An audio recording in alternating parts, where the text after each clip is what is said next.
Welcome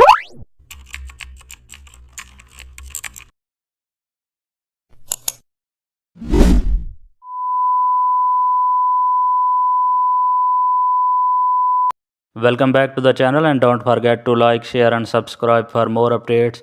Today we are diving into an exciting tutorial of Photoshop, how to create gradient map for black and white conversion. We will use gradient editor for creative black and white tones. Open your photo and duplicate it. Then go to the image adjustment gradient map.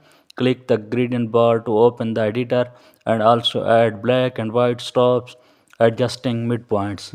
You can add warm gray tones for soft transitions and also click OK and see the stylish monochrome result. Switch blend mode to soft light for a cinematic feel, lower opacity for subtle tones, mapping, add a second gradient for split toning. This method gives artists